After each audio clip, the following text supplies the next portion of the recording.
Welcome to the Integration Station. I'm Ashley Michaud, your coach. It's all happening.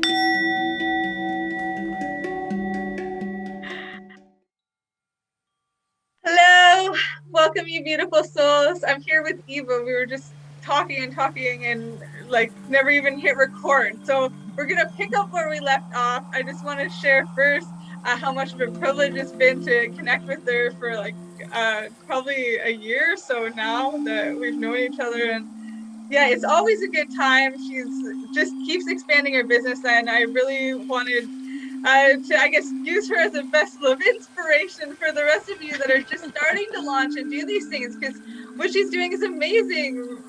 Retreat, she runs a business with 6 kids. 2 of them are, more independent now, but still 4 at home. I've got 1. So, I know how hard it is, and I know that there's a lot you can share here. So Eva, please give yourself a little intro, and I've got some fun questions to ask along the way to keep everything flowing. Thank you so much for having me and asking me to do this. And I hope that there's one sentence in here that someone out there needs and is like, okay, that's it. That's my aha. That's the inspiration that I need. My name is Eva Payne.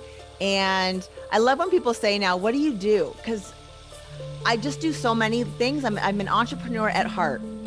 And so I really have to look at the person and what do you want me to say? Because I'm a mom. I have 6 kids. I have a 22-year-old, an 18-year-old who's graduating on Thursday, 16 and 14 and twin 10-year-olds. So 1 girl, 5 boys. So I have that going on, which I want to say, Ashley, there's really very little difference between 1 to 6. It's just, if you're already making food, you just make more. If you're already picking kids up from school, you just might have to make 2 more stops, So it's already like a break in your flow of the day of whatever you're doing.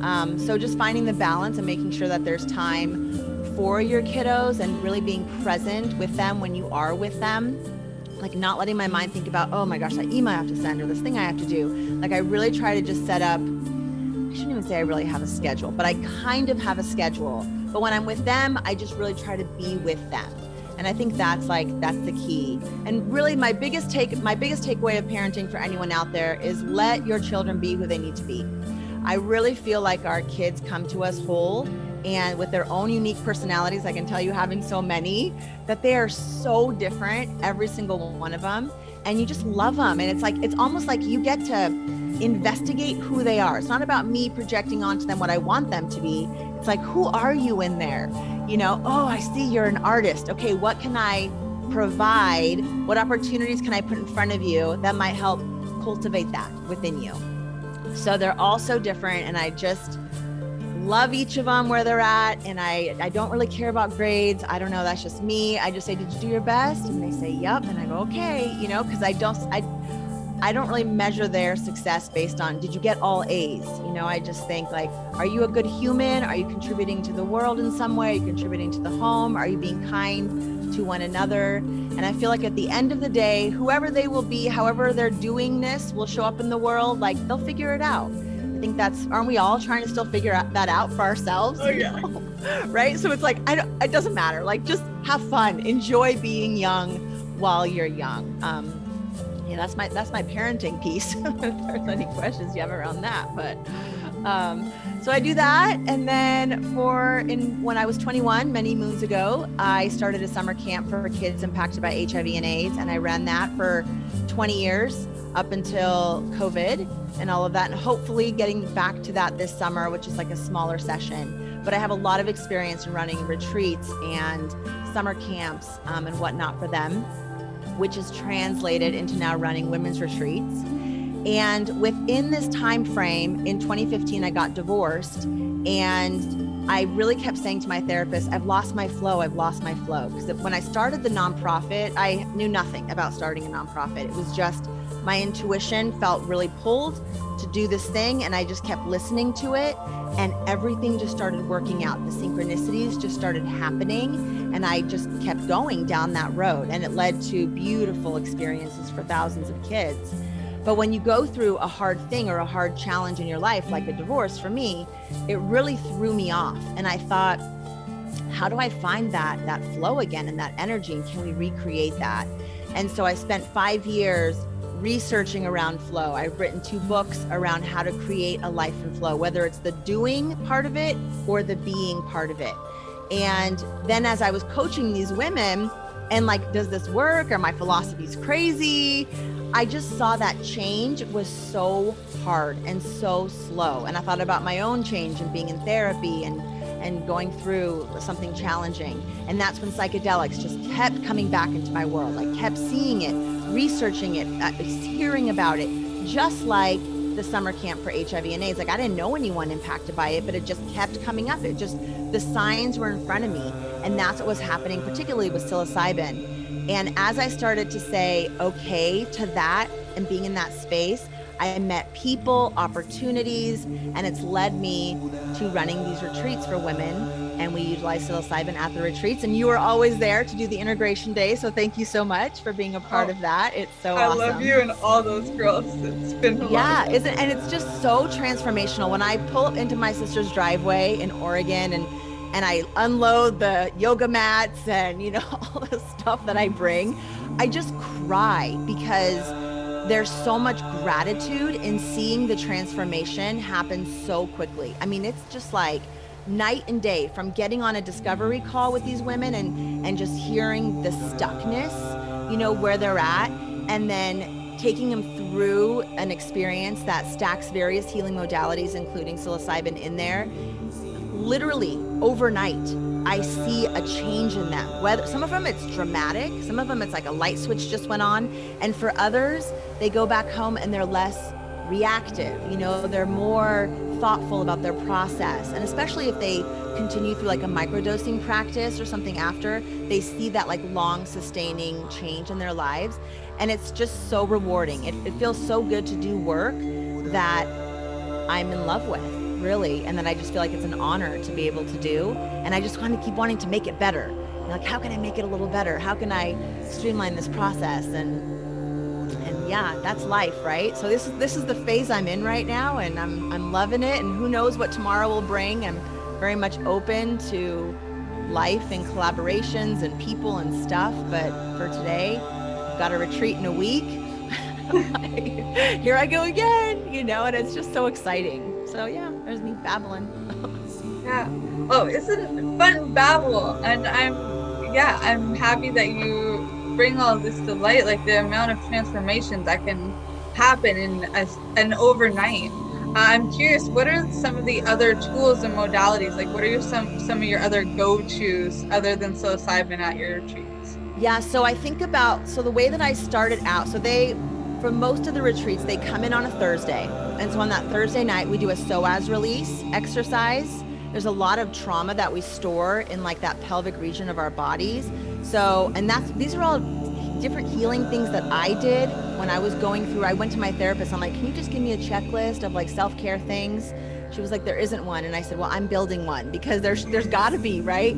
So I just started experimenting with all this stuff, and I went to this class. So psoas release is one of the things that we incorporate in that first night. We do a letting go ceremony where we write down something that they want to let go of, if not forever, at least for the weekend. And so they get to share that. And then we have this little wish paper that they write it on, and it goes up and burns away.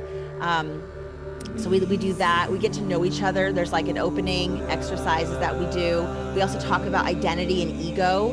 And so a lot of people don't even know anything about that, right? Like that we hold on to these identities, and then going through a journey, a lot of times you lose that sense of self. And so preparing them for that.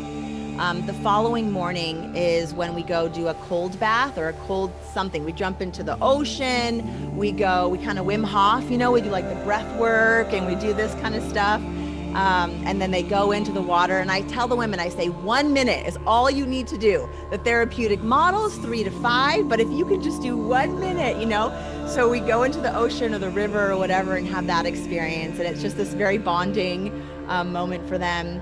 We also do a sound bath. So before the ceremony, I have this gal, she just started doing these sound baths, and I had her come in, and man, she is passionate about it. And when you have someone who, really everyone who shows up at the retreat and whether it's on Zoom or in person, they're really passionate about what they do, and that really resonates. And so she comes in and she's playing bowls and beating a drum and plays around your head. And a lot of these women have never done anything like that. So they'll have like visions and stuff that will come to them in this sound bath. And then the gentleman that we source the mushrooms from, he comes and he talks about heart resonance, and he does a meditation with them before they partake. And then I've created this this bag of stuff that they take into the journey with them. So there's like Kleenex if you're gonna cry. I have stones in there. I have a journal. So all these different components, and I wrote up a little thing for each of them, like the symbol of what it means. And so as they're partaking, they're opening these things out of the bag, and it's kind of like stuff to support them on their journey. An eye mask. They already have the playlist downloaded. Then they do the journey from 3 o'clock in the afternoon until 9 o'clock at night. And then we break their fast with some really beautiful, my sister is our chef. So all of our foods really, like she makes like this carrot soup, like very roots and beautiful stuff. And some people will share that night, some choose not to. The next day is all integration. So you kick it off in the mornings for us, and you just, whether it's like with the whole group, and I think you very intuitively like just know what that group needs, or having them share one-on-one about their experiences, and then your feedback is just so amazing and beautiful for them.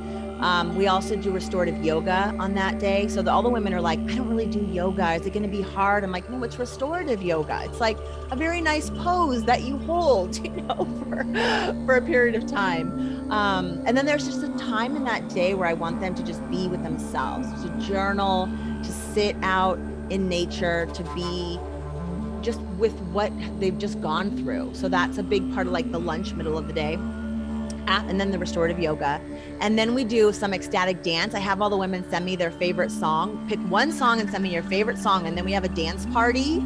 And then after the dance party, which is so fun, because none of them, they're like, I don't want to dance. I'm like, just be free, just dance, have fun.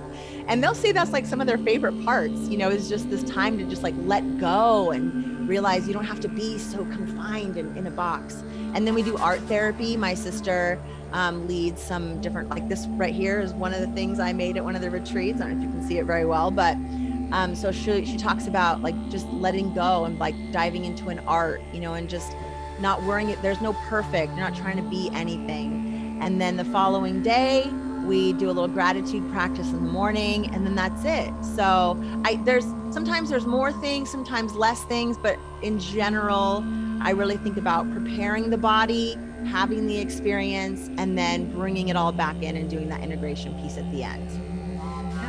That's beautiful. I love that it's you and your sister too. Like anything that brings family together.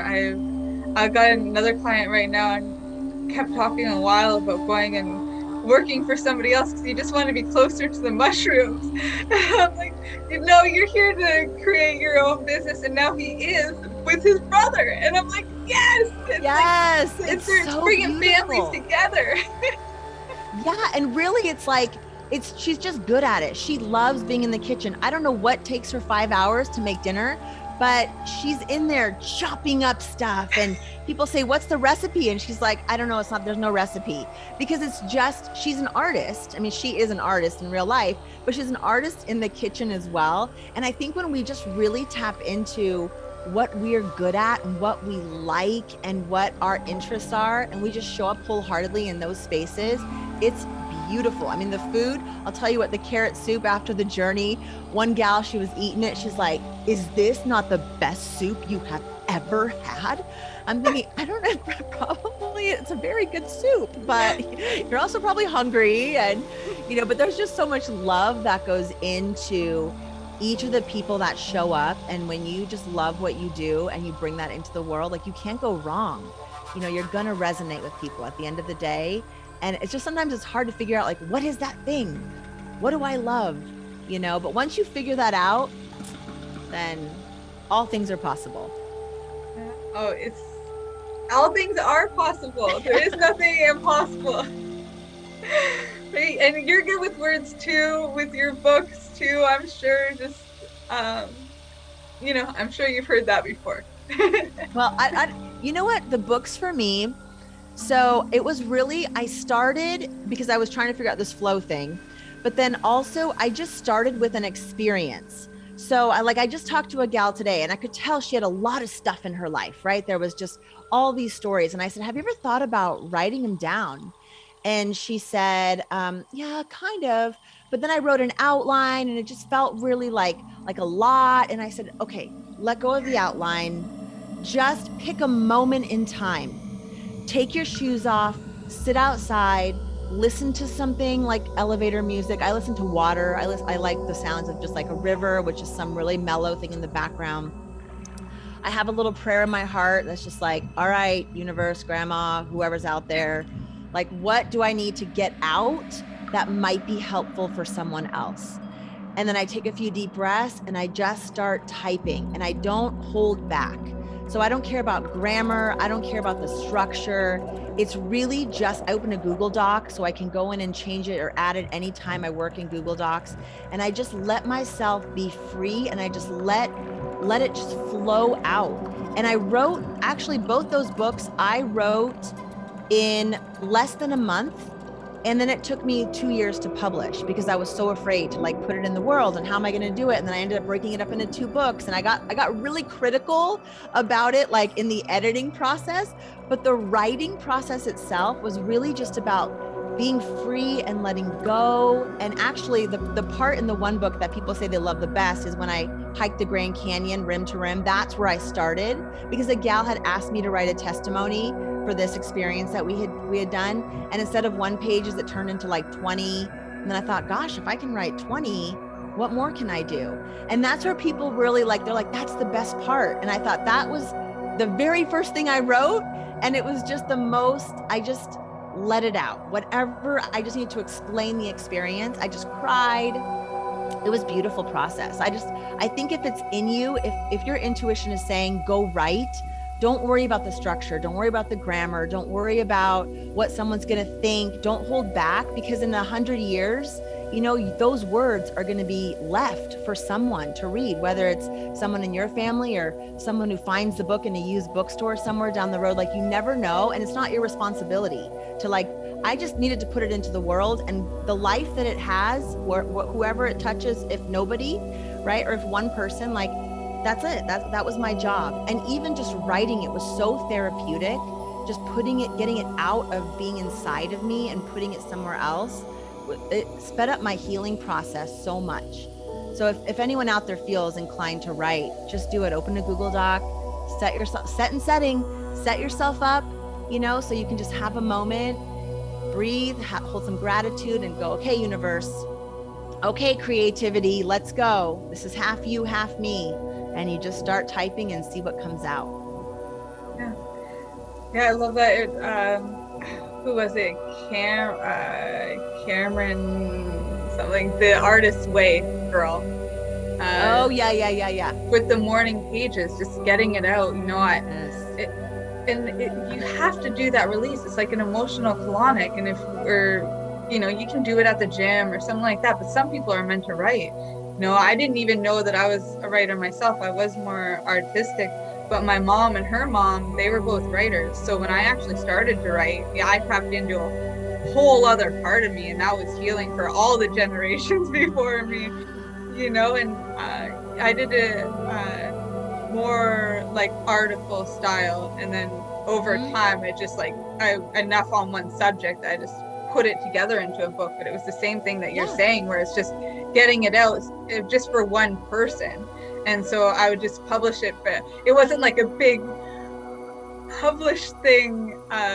For me, it was because it was all in small little pieces. It was just all this, just a little article, just one thought, just getting that out. So it was over time with a compound effect. But it's so easy to put out in the world nowadays, right? Like, if you want to put something in, you just self-publishing is really a pretty easy process. Although I will say, Ashley, one of the things you talk about at the retreats, and I've heard you say several times, is to write things and then burn it. Yeah. Which I feel like, I have to hold on. But I remember you saying, why are you holding on to all those journals? It's okay, let stuff go. Yeah, it's about giving it a purpose, though, right? You gave your experience a purpose. You gave all those words that you wrote down a purpose. And while I do definitely recommend burning rituals a lot and very often, when we're writing stuff down, it needs a purpose. So if you're just writing it down and then putting it on a shelf, or leaving it in Google Docs, you don't virtual there is no virtual dust, but it gets a whole bunch of other stuff pile on top of it and it never gets touched again. You have to give it a purpose. So you turn it into something else, and sometimes that's turning it into smoke and ash. But sometimes it's going through it and reading and deciding this needs to go to trash, and this is a great idea that I should build on, and this is going to go into a book. Yeah, I love that. That was really helpful. Like, it helps me think like, okay, Eva, let things go. It's okay. You don't have to have all that stuff. If it's meant for you, it'll come back. Yeah. That's like stones, right? Like crystals. I was like, oh, I heard someone say, if you lose a crystal one day, that's okay. It was meant to leave you, and it's meant to go find someone else. And so that was like, oh, okay, I feel good about that. It's okay that I don't know where that stone went. Hopefully it found a good home somewhere else. Yeah, absolutely. It's giving it a purpose. And we do it. Part of it's trusting that the universe is always going to provide for us. Mm-hmm. We hold on, I think, at a scarcity. And sometimes when we're holding on to words or a business idea or anything like that, sometimes we hold on so tight because we're scared that somebody else is going to do it or do it better. But at the same time, it's like, that's going to happen anyway. Like, how many of us get those genius ideas and then we don't act? Action is so important. Yeah. And I think when something wants to be created, it's just looking for open vessels. I mean, there have been inventions that have happened at the same time in totally random parts of the world, right? It's like, it's out there in the ether. So if you don't do it, someone else will. It's not going, oh, darn, it's never going to come to fruition because Eva didn't take action, right? Like, that's just going to find someone else like to do it. So why not let it be you? And I love what you said about not holding on you. I think about that with these retreats where I've got like that one spot left, or like, who's that person going to be? And it's so easy to go into this mindset of like, oh, I have to hustle, I have to find the person. And instead I'm just like, when whoever she is, she will feel called, she will reach out. I just need to take whatever action step feels most in alignment today. So whether that's sending a follow-up email, whether that's creating that ad, whether that's putting a post out there, whether that's following up, whatever it might be. Asking the women, can you write a testimonial? Maybe someone needs to hear from someone else, not me, so getting that testimonial to then share out to the list. And then it just happens. Like during that full moon, I had 2 open spots and I'm like, okay, moon, who the people gonna be? Like, I'm ready for this group to come together. And sure enough, 2 women came in like just such synchronistic, beautiful timing. And I just go, okay, I just need to trust the process. I'm showing up how I need to show up. I'm doing work that is meaningful, that feels very much in alignment with my soul. And I just need to not hold so tightly, like just be open collaboration. If you were to do a retreat, it's going to look very different than me. Even if I gave you all my tools, you're still going to execute differently. So I do not feel like competition is necessarily like even a real thing. I'm all about open collaboration and sharing because we show up differently, and that's beautiful. And thank you so much for your amazing advice here. I think there's a lot people are going to take out of today. For now, we'll say bye. I'll link all your info in the description, so anyone who wants to contact Eva, look her up. It's worth it. Bye. Love you, Ashley. Thank you, everyone. Bye for now.